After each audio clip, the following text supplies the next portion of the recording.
पिताजी लिस्ट में ये काम ही नहीं थे, लेकिन आपके इस सेवक ने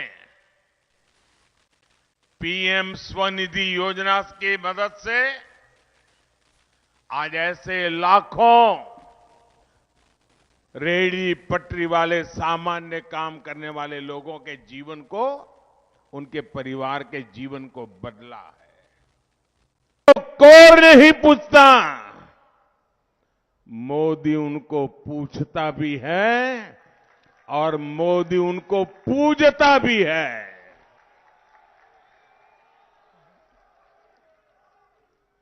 कोई कपड़े धोने का काम करता है, कोई जूते बनाने का काम करता है, कोई राजमिस्त्री है, कोई लोहार है, कुम्हार है, सोनार है, बढ़ई है, मूर्तियां बनाता है, पत्थरों में कलाकारी करता है। ऐसे अनेक जो मेहनत करके रोजी रोटी कमाते हैं, ऐसे लोगों को सरकारों ने अपने हाल पर छोड़ दिया था। वो जाने, उनका काम जाने। ये आपका सेवक है जो ऐसे साथियों का जीवन बदलने के लिए पीएम विश्वकर्मा योजना लेकर आया है। यानी जो किरत करता है उसको सम्मान दिया जा रहा है। और मोदी एक और काम कर रहा है, जो बेईमानी करता है, जो बेईमानी करता है उसे उसके पाप की सजा देने के लिए भी उतना ही काम करता है।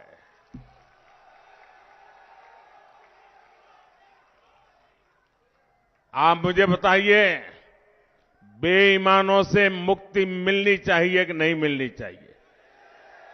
ये बेईमानी करने वालों को सजा मिलनी चाहिए कि नहीं मिलनी चाहिए? चुनाव में सबसे पहले उनको पराजित कर करके सजा देंगे कि नहीं देंगे? मेरे भाइयों बहनों, मैं आज आपको गारंटी देने आया हूं। मैं आज आपको गारंटी देने आया हूं, जिसने गरीब को लूटा है उसे छोड़ा नहीं जाएगा। यहां राजस्थान में भी वो दिन दूर नहीं जब गरीबों को लूटने वाले सलाखों के पीछे दिन गढ़ते होंगे। मेरे परिवारजनों, हमारे सेवा काल में वंड छकों की परंपरा सशक्त हुई है। गरीब कल्याण की, जन कल्याण की, सबका भला करने की नई परंपरा देश में हमने विकसित की है। देश का करदाता ईमानदारी से कमाता है, फिर वो ईमानदारी से टैक्स भरता है। लेकिन 2014 से पहले क्या होता था?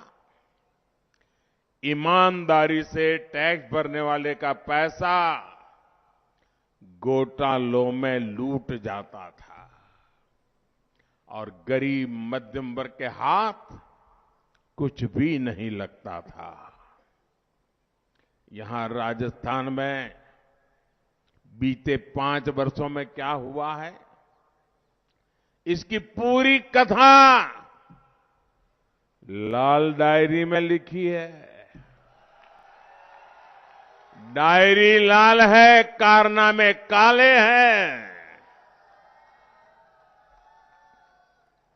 और इन दिनों तो देखिए, लूट के जो लॉकर खुल रहे हैं, लॉकर, और लॉकर खुलते हैं तो उसमें से नोटों के ढेर निकलते हैं, सोने की ईंटें निकल रही है। ये कांग्रेस का पाप सामने ला रहा है।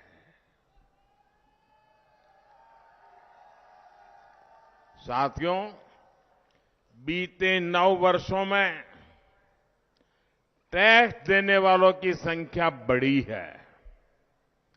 करदाता को भी भरोसा है कि भाजपा सरकार पाई पाई का सदुपयोग करेगी।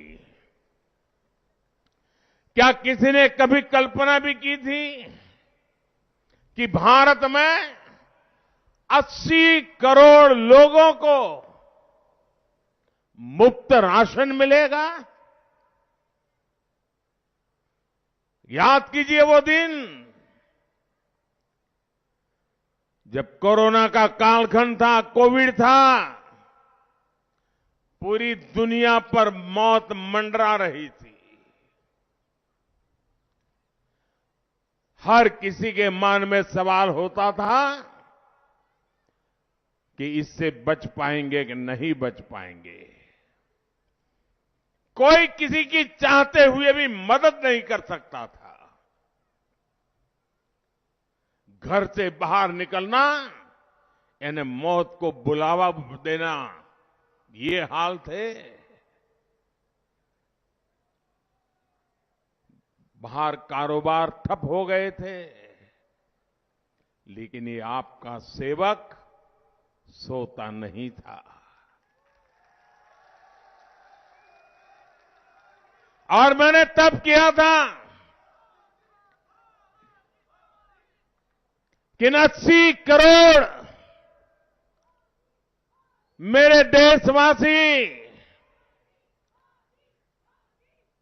इनके घर का चूल्हा बुझने नहीं दूंगा।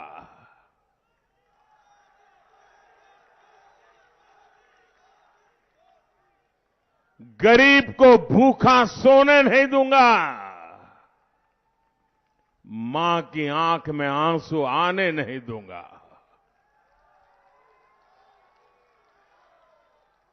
और देशवासियों ने जो टैक्स दिया उसे हमने अपने पास नहीं रखा, बल्कि बंड छक्को यानी गरीबों की थाली के लिए दे दिया। और भाइयों बहनों, आप मुझे बताइए, जब भूखे को खाना मिलता है तो वो आशीर्वाद देता है कि नहीं देता है? जरा वो पीछे स्टेडियम है, वो भी बताइए, आशीर्वाद देता है कि नहीं देता है? ऐसा कोई पवित्र काम करे तो पुण्य मिलता है कि नहीं मिलता है? जब इस देश के 80 करोड़ लोगों को 3 साल से मुफ्त में खाना मिल रहा है, तो आशीर्वाद मिलेंगे कि नहीं मिलेंगे? पुण्य मिलेगा कि नहीं मिलेगा? ये पुण्य किसके खाते में जाएगा? जरा जोर से बताइए, पुण्य किसके खाते में जाएगा? पुण्य किसके खाते में जाएगा? पुण्य किसके खाते में जाएगा? पीछे वाले बताएं, पुण्य किसके खाते में जाएगा? आप सबका जवाब गलत है। ये पुण्य मोदी के खाते में नहीं, ये पुण्य आपके खाते में जाएगा, जिन्होंने वोट देकर मोदी को बिठाया है। आपने मोदी को बिठाया, इसलिए मोदी ये सेवा कर पा रहा है, और इसलिए इस पुण्य के हकदार आप हैं। आपके वोट के कारण ये पुण्य का काम हो रहा है, और इसीलिए आपका पुण्य और बढ़े, आपको भरपूर आशीर्वाद मिले, इसलिए मोदी ने संकल्प किया है कि इन 80 करोड़ लोगों को और 5 साल के लिए ये मुफ्त राशन दिया जाएगा। हमने टैक्स के पैसों से गरीबों को पक्के घर बना करके दिए। और अभी मुझे हेलीपैड पर कुछ साथियों से बात करने का मौका मिला। वो कह रहे थे, ये पक्के घर जिनके हक बनता था, उनको हक दिलाने की रजिस्ट्री भी यहां की सरकार ने बंद करवा दी थी। क्योंकि लोग पक्का मकान मिलता था तो मोदी मोदी करते थे, तो इनकी सरकार की नींद उड़ जाती थी, तो उन्होंने पक्के घर बनाना ही बंद कर दिया। बोले हमने मुफ्त पक्के घर दिए, मुफ्त शौचालय दिया, मुफ्त गैस कनेक्शन दिया, मुफ्त बिजली कनेक्शन दिया। गुरुओं के संस्कारों ने ही मुझे गरीब की सेवा का ये सामर्थ्य दिया है। मेरे परिवारजनों, एक तरफ आपके इस सेवक का सेवा भाव है और दूसरी तरफ राजस्थान में कांग्रेस सरकार का लूट तंत्र है। राजस्थान के किसान ने, कर्मचारी ने, व्यापारी ने, सबने ईमानदारी से टैक्स दिया, लेकिन बदले में उनको क्या मिला? टूटी फूटी सड़कें, गलियां, नालियां, बिजली का अभाव, पानी का अभाव, कमर तोड़ महंगाई और बेरोजगारी। जो पैसा गरीब मध्यम वर्ग किसान के हित में लगना चाहिए था, उसको विधायक मंत्री लूट गए। उसको खनन mafia, paper leak mafia, transfer posting mafia, इस जमात ने लूट लिया। आसपास के राज्यों में देखिए, ये राजस्थान में देखिए, उत्तर प्रदेश में पेट्रोल का दाम देख लीजिए, पड़ोस में गुजरात है, उसका पेट्रोल का दाम देख लीजिए, पड़ोस में हरियाणा है, उसका पेट्रोल का दाम देख लीजिए। ये तीनों राज्य राजस्थान के अगल बगल में है और तीनों राज्य में भाजपा की सरकार है। आपको यहां जो पेट्रोल डीजल का भाव पैसा देना पड़ता है, वहां उससे 12-13 रुपया कम है। यहां आपको 12-13 रुपया लीटर पर ज्यादा देना पड़ता है। ये माल चोरी किसके लिए कर रहे हो रे जादूगर? इससे आम खाने पीने के सामान से लेकर आपकी सिंचाई खेती की लागत तक कई गुना बढ़ गई है। केंद्र सरकार ने पेट्रोल के दाम घटाए, भाजपा की राज्य सरकारों ने पेट्रोल के दाम घटाए, लेकिन राजस्थान की कांग्रेस सरकार ने ऊपर से आपसे ज्यादा पैसा वसूल करके आपसे हजारों करोड़ रुपए मार लिए। जब भी आप अपनी गाड़ी में पेट्रोल भराएं तो ये जरूर याद रखें कि जो पैसा आप दे रहे हैं उसका हिस्सा कांग्रेस की लूट का हिस्सा है। और मैं आपको विश्वास दिलाता हूं कि 3 दिसंबर के बाद यहां जब भाजपा की सरकार बनेगी, ये पेट्रोल के दामों की कीमतों की समीक्षा होगी और जो भी गरीब मध्यम वर्ग किसान के हित में होगा वो निर्णय भी लिया जाएगा। मेरे परिवारजनों, जहां भी कांग्रेस की सरकार होती है वहां उसकी प्राथमिकता भ्रष्टाचार और भाई भतीजावाद होती है। कांग्रेस कभी आपकी जरूरतों की चिंता नहीं रहती। अब तो कांग्रेस राजस्थान में नशे के तस्करों को भी बढ़ावा दे रही है। अभी हमारे साथी मुझे बता रहे थे कि हमारे लिए बहुत बड़ी चिंता का विषय है हम अपने बच्चों को कैसे बचाएं। हर मां रात रात भर रोती रहती हैं कहीं बच्चे इस बुरी आद में न फंस जाए। ड्रोन से नशा आए, राजस्थान सरकार सोती रहे और कहते हैं पुलिस को भी 5 उंगली घी में हो गई है।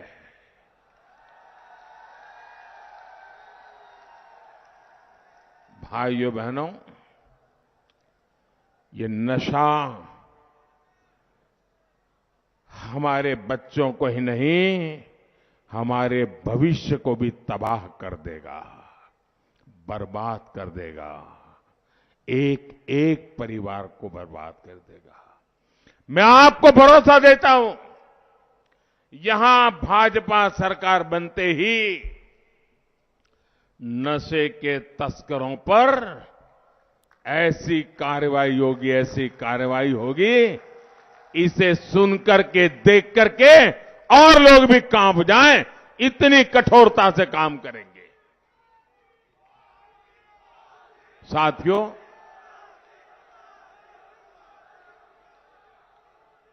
और मैं वोट के लिए नहीं कह रहा हूं, आपके बच्चों की जिंदगी बचाना ये मेरा दायित्व है, और इसलिए माताएं बहनें, मेरी ये बात घर घर पहुंचा देना।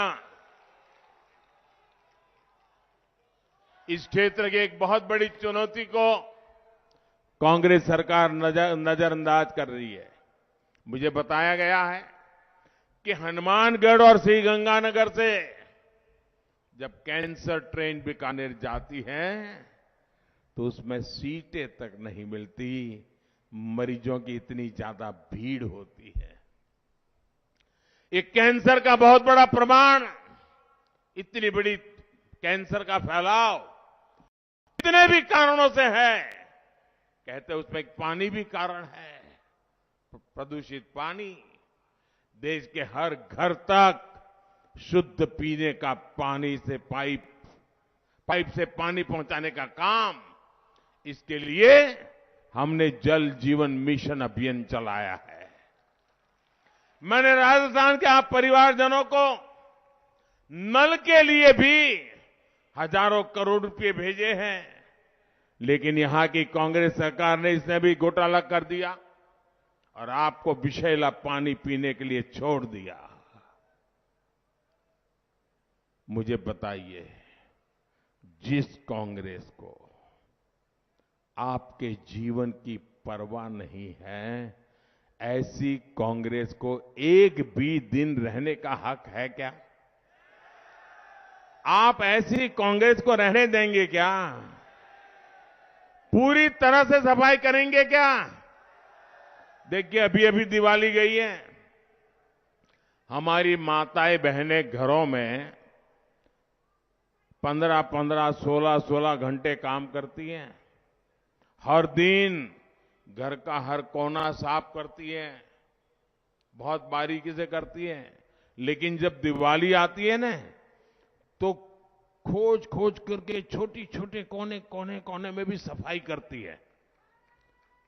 दिवाली आई तो इतनी सफाई करती है, मेरे भाइयों बहनों,